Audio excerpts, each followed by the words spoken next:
बिस्मिल्लाहिर्रहमानिर्रहीम। अस्सलाम वालेकुम नाज़रीन, मैं हूं डॉक्टर ख़ावर और आप देख रहे हैं यूट्यूब चैनल दर रहनुमाई। आप सब दोस्तों से गुजारिश है कि चैनल को ज़रूर सब्सक्राइब करें और साथ बेल आइकन को दबा दें। तो बढ़ते हैं आज की कहानी की तरफ। कहानी शुरू करने से पहले चंद अहम बातें। हर शख्स किसी दूसरे आदमी को अपना बनाना चाहता है। कोई डरा कर, धमका कर और कुछ लोग दौलत का लालच देकर अपना बनाना चाहते हैं। इस तरह अपने तो बन जाते हैं, पर बस ज़बान की हद तक, क्योंकि दिल से अपना बनाने के लिए ज़बान को ताला लगाकर बस दिल से ही कहना पड़ता है। कहने वाले खूब कहते हैं, ज़ुबान दिल से चलती है, दिल ज़ुबान से नहीं चलता। ज़ुबान दिल से चलती है, दिल ज़ुबान से नहीं चलता, क्योंकि ज़ुबान बंद हो जाए तो दिल काम करता रहता है। क्योंकि ज़ुबान बंद हो जाए तो दिल काम करता रहता है। अगर दिल बंद हो जाए तो ज़ुबान किसी काम की नहीं रहती। अगर दिल बंद हो जाए तो ज़ुबान किसी काम की नहीं रहती।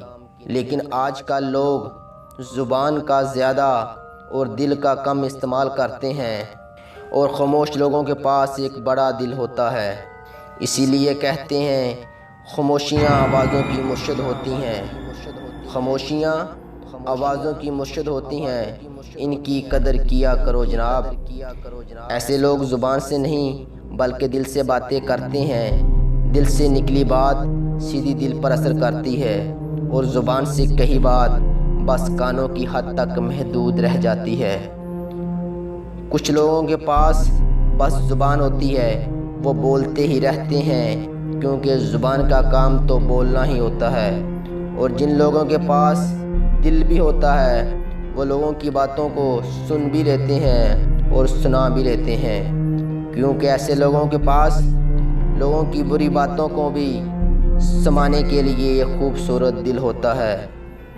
मसलन जिस तरह पैदा करने वाले ने इंसान को हाथ दिए, इसी तरह ज़ुबान और दिल भी दिया है, पर इनको इस्तेमाल करना कोई कोई जानता है। बहुत से लोगों की ज़ुबानें इंसान को हैवान बना देती हैं, और फिर खूबसूरत दिल रखने वाले लोग इन हैवानों को दोबारा से इंसान बना देते हैं। ऐसे ही एक बाबा जी की दर्दनाक कहानी के साथ दोबारा आपके सामने हाज़िर हुआ हूँ। तो कहानी का उन्वान है, दिल ने कैसे ज़ुबान को शिकस्त दी। तो शुरू करते हैं कहानी। किसी शहर में एक बाबा जी रहते थे। उसके 2 बेटे थे। वो दोनों किसी बस हादसे में फौत हो गए। अब बाबा जी और उसकी बीवी दोनों इकट्ठे ही ज़िंदगी बसर कर रहे थे। अपनी औलाद ना होने की वजह से हर बच्चे को अपना बच्चा समझते थे। बच्चों से बहुत प्यार और मोहब्बत करते थे। देखने में तो वो बूढ़े और ज़ईफ़ लगते थे। पूछने पर मालूम हुआ तो उसकी उम्र 50 साल के करीब थी। औलाद की दूरी और कुछ ज़माने की ठोकरों ने उसे वक्त से पहले ही बूढ़ा बना दिया था। घर का चूल्हा जलाने के लिए वो एक फैक्ट्री में काम करता था। वो रोज़ाना सुबह को फैक्ट्री जाता और शाम को घर आ जाता। काम से वापसी पर खाने पीने की कुछ चीज़ें और खिलौने खरीद कर ले आता। किसी ने बाबा जी से पूछा, आपके तो बच्चे भी नहीं है, फिर इतना कुछ किन के लिए है? बाबा जी कुछ देर खामोश रहे, फिर अपनी आंखों से आंसू साफ करते हुए धीमी आवाज़ में बोले, माना कि मेरे बच्चे नहीं हैं, पर ये सब बच्चे मेरे बच्चे ही हैं। जब शाम को रोज़ाना मैं गली में पहुंचता हूं, तो सारे बच्चे मुझे बाबा जी कहते हुए अपने घेरे में ले लेते हैं। मुझसे देख कर रहा नहीं जाता, तो ये सब मैं इन बच्चों में बांट देता हूँ। बाबा जी के पास फैक्ट्री जाने और आने के लिए एक खस्ता हाल साइकिल थी, जो अक्सर रास्ते में ख़राब हो जाती, फिर उसे धक्का लगा कर घर जाना पड़ता था। तो सर्दियों की एक शाम थी, और ऊपर से हल्की हल्की बूंदाबांदी होने की वजह से सर्दी में और इजाफा हो रहा था। हर किसी ने सर्दी से बचने के लिए सर पर टोपी اور جسم کو گرم کپڑوں سے ڈانپ رکھا تھا، لیکن بابا جی وہی خراب خستہ حال سی سائیکل پر سوار، جسم کے اوپر ہی کپڑے اور پیروں میں عام سی چپل پہنے، سردی کی وجہ سے پاؤں سے ہلکے ہلکے پیڈل مارتے کام سے واپس گھر آ رہے تھے۔